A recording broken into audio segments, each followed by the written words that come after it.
Bonjour à tous et ravi de vous retrouver pour ce moment d'échange et de partage.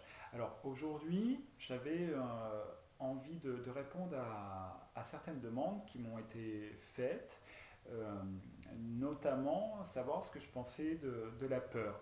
Alors évidemment, on continue toujours cet échange sans théorie, en faisant également attention aux mots, parce que comme je vous le disais, les mots peuvent laisser plein de petites particules. Alors, la peur, ce qui, commençons déjà euh, par l'identifier. Je pense que c'est important déjà parce que vous savez, on est tous ici sur Terre, on a notre propre expérience de vie, donc on a notre propre personnalité et on a également nos sentiments, nos émotions qui découlent de toutes ces expériences. Et donc forcément, la peur que vous allez avoir dans votre vie ne va pas être la même que votre voisin ou votre voisine va ressentir. Donc déjà, je pense dans un premier temps, c'est bien de savoir quand on est dans cette volonté de connaissance, quand on est sur le chemin et qu'on désire se connaître nous-mêmes, quand on désire avancer vers ce chemin de libération, vers ce chemin de guérison, vers ce chemin d'amour, c'est important de voir qu'on est des fois empêché. Et généralement, la peur nous empêche d'avancer librement et sereinement. Donc, euh, quand il y a spiritualité, il y a également peur. Je trouve que finalement, les deux, on dirait qu'elles sont éloignées, mais bizarrement, il y en a une qui arrive comme ça, qui vient se greffer comme ça, tout doucement, à la spiritualité, et puis qui revient, voilà, et qui veut également s'étendre. Je trouve que la spiritualité, on peut imaginer ça comme une grande fenêtre qu'on ouvre sur l'extérieur. On est ébloui par une magnifique lumière, et puis tout d'un coup, sur le carreau, sur la vitre, il y a une petite tache noire, et puis sans prendre garde, et ben, cette tache grandit, grandit, grandit, grandit, grandit tout doucement, et puis finalement, elle va voiler toute la vitre, l'extérieur va être voilé, terni, et on va fermer la fenêtre, on va décider que finalement, on est mieux là où on est. Donc cette idée, vous voyez, c'est une image, mais à mon sens, je trouve que c'est une image qui révèle un peu ce qu'est cette peur quand on est dans cette connaissance, quand on est dans cette ouverture de nous-mêmes par rapport à la vie. Donc la peur, c'est déjà bien de savoir qu'elle est une créatrice. Alors je ne me souviens plus de l'auteur de qui j'ai entendu cette phrase, donc la peur est sœur de l'imagination.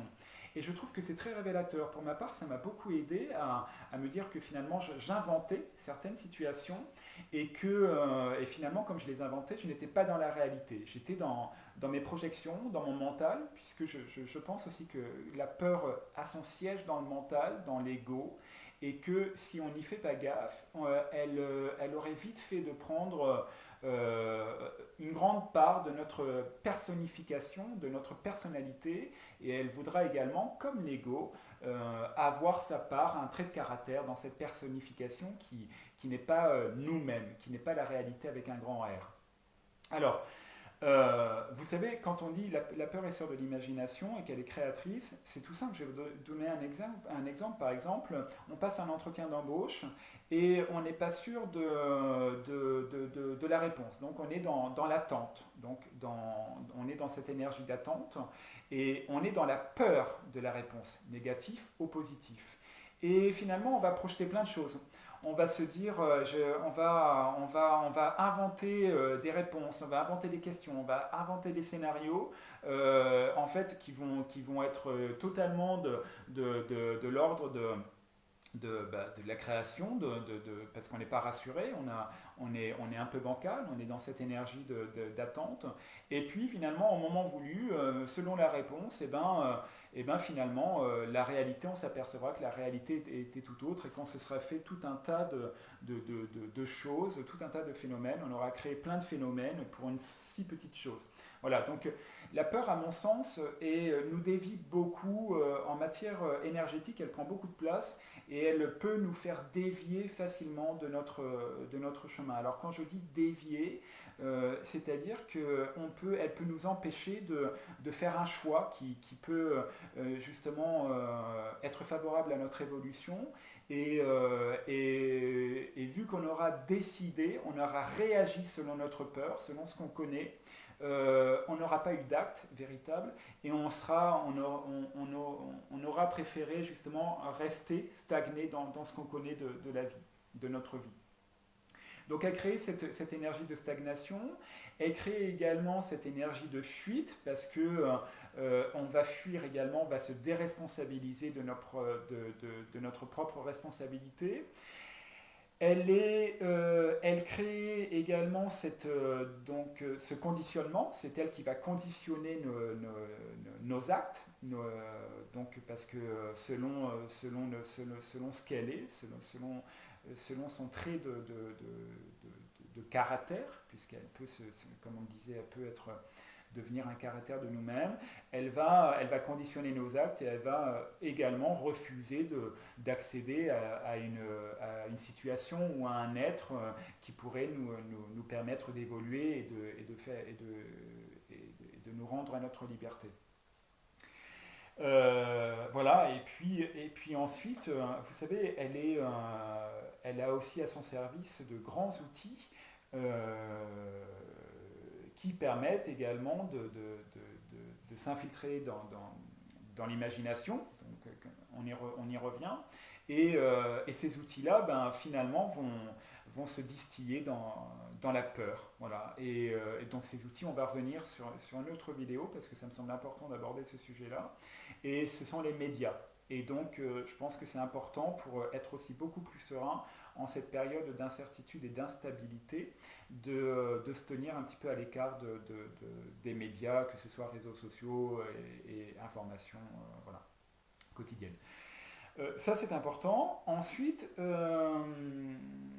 ce dont je voulais vous faire part également, vous savez, dans certaines séances qu'on a pu faire, j'ai mis du temps à comprendre, mais depuis un petit moment, je voyais que ce soit par téléphone, donc à distance, ou que ce soit directement en cabinet, je voyais comme si donc l'énergie de la personne, donc je vois son être tel qu'il est, et puis au-dessus, c'était recouvert par une sorte d'ombre, une sorte de chape de plomb comme ça, et pendant un moment, je ne savais pas trop, je trouvais que ça avait changé toute la densité de mes visions en fait. Ça avait changé beaucoup de choses. Avant, c'était assez lumineux et là, je trouvais que sur les êtres, il y avait cette chape de plomb. Donc au début, je faisais pas gaffe. Et puis c'est en plongeant mon regard intérieur pour aller vraiment au plus profond de cette information-là qui m'était donnée, j'ai pu voir que c'était en fait, cette densité-là était la peur. En fait, que la peur, c'était comme si qu'on s'était habillé d'un manteau de peur, et qui nous avait empêché soudainement de détriquer une situation, d'avancer sereinement également sur notre chemin de vie, et finalement, donc cette chape de plomb-là qui nous habille, également tout autour, en termes d'énergie, elle va également habiller. On va voir que tout est noir autour. Et on va être comme ça, on va plus voir autour. On va mettre des œillères, on va rien voir. Et en fait, ça, c'est marrant de voir ça, que ça se traduit en termes d'énergie. Voilà. Et c'est important, donc après tout le travail, c'est justement de se défaire de ce manteau de peur et d'accéder à quelque chose de beaucoup plus authentique, de beaucoup plus lumineux. Et voilà, parce que la peur, vous savez, n'est pas moteur. Hein. La peur est surtout menteuse. Voilà, donc il faut vraiment se libérer quand on a envie d'accéder à cette connaissance qu'est nous-mêmes. Il faut aller puiser dans ce trésor qu'on ignore pour l'instant, ce trésor que vous êtes, que nous sommes tous. Et il faut puiser pour bénéficier de cette abondance-là, et puis pour l'ouvrir et répandre cette abondance autour de nous. Voilà, parce qu'on s'aperçoit après quand on avance qu'on est beaucoup plus simple et épanoui. Voilà, donc je vous invite à faire ce chemin de libération envers vous-même. Merci d'avoir écouté et puis au plaisir de vous retrouver dans de prochaines vidéos.